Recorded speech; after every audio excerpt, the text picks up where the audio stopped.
Thank you for staying with us on our coverage of the U.S. election. Well, for Kamala Harris or Donald Trump to win the U.S. presidential election, one of them needs at least 270 votes from the Electoral College. Now, voters today are technically casting ballots for electors who will in turn cast the actual vote for president and vice president on the 17th of December. The Electoral College has 538 electors drawn from all 50 states and the District of Columbia.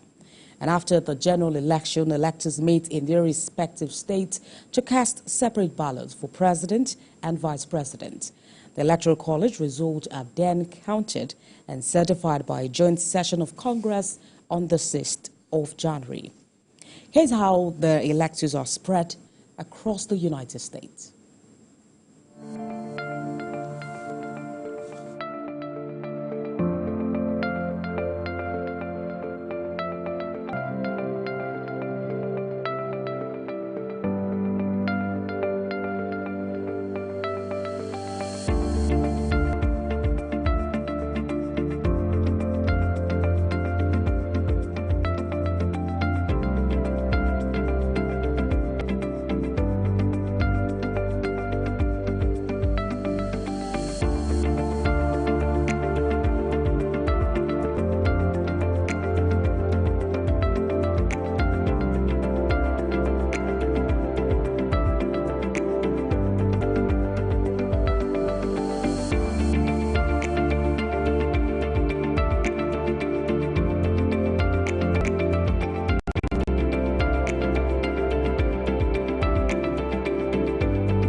Oya Kyoko, Global Affairs Analyst, and of course, TVC News Senior Reporter Habida Lawal, still live with me on the coverage of the U.S. election.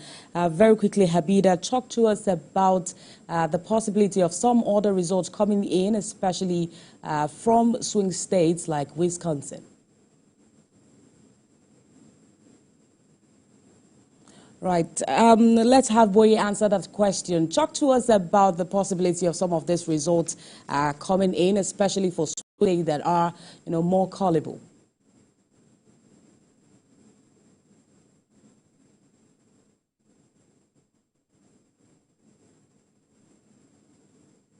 Not something you can really call at the moment.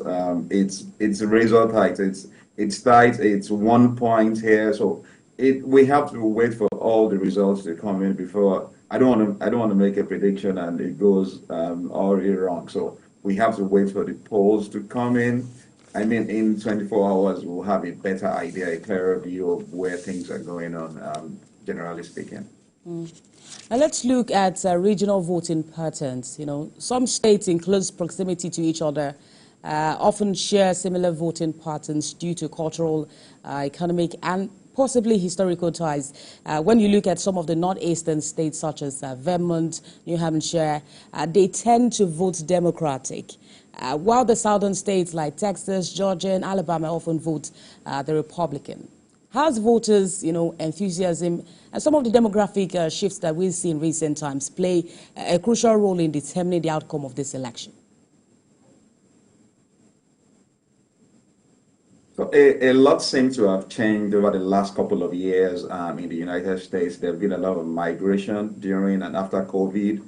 For example, Texas has 2.5 million new voters this year.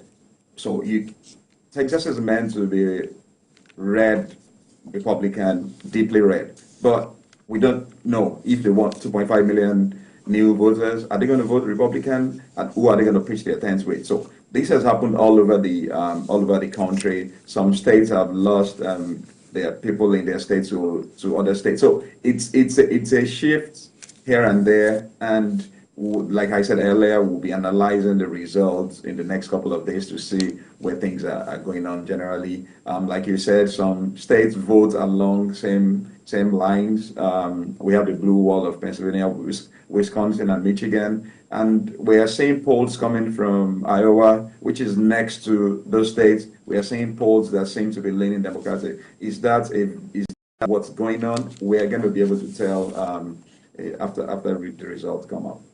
Well, we've seen some results coming in from states like Pennsylvania, which is, to an extent, the biggest prize among the battleground states, offering about 19 of the 270 electoral college votes a candidate needs to win this presidency. And nearly 2 million ballots have already been cast, according to information from the State Department data, which shows that roughly 1.8 million mail-in and absentee ballots had been returned as of Monday morning, which is about 80% of nearly 2.2 million approved by the state counters.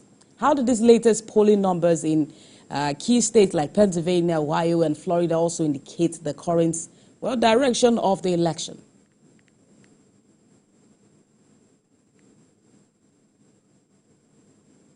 As I mentioned earlier, it looks like there's a lot of interest and people are turning in their votes. Unfortunately, we won't know the what's going on with those results until after today, because for Pennsylvania, they have to count the votes from today before they go back to the mail-in vote. So that's why it's a little bit dicey. And in 2020, we saw one candidate lead by about 600,000 from the same-day results. But by the time the mail-in votes were counted, everything turned the other way around. So it's difficult to call the way those results are. And Florida also, it's interesting because a lot of things happened in the last 10 days of campaign. We're going to see how the voters in Florida also respond to all that happened. Let's talk about, the rundown to the election, especially when you look at some perceptions about the persona of the candidates themselves. And of course, their last-minute speech yesterday while concluding their campaign. We've seen Donald Trump continuously cast doubt on the electoral process in that sense.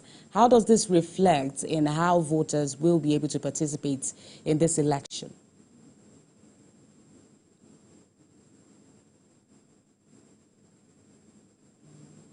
You have followed the campaign all along. They are contrasting candidates. One person is preaching hope, peace, optimism, and the other person is preaching hatred, gloom, and it seems to be the reason people are coming out in droves.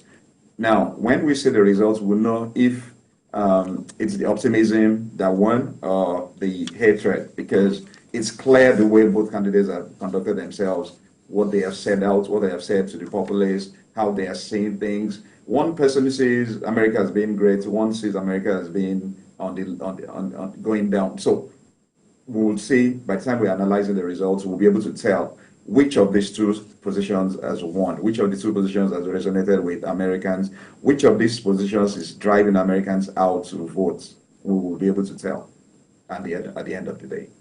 And while waiting to analyze this result, there is the concern about Kamala Harris being not black enough, according to what the former President Donald Trump said, and what this election will really mean for Africa in that sense. So let's bring it home. What will this election, especially if we have a Kamala as a president, what will it mean for Africa in terms of economy and immigration?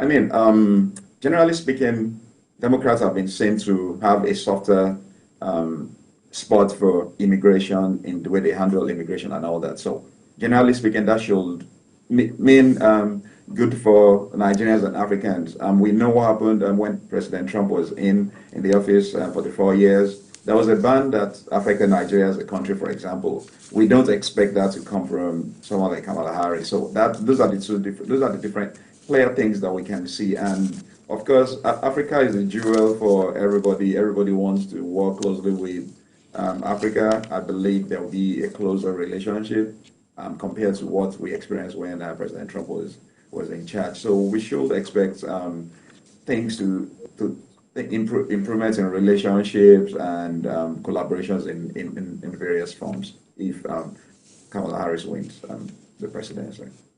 Well, it's a historically tight race, but of course we're positive and hopeful that the best man wins in this election.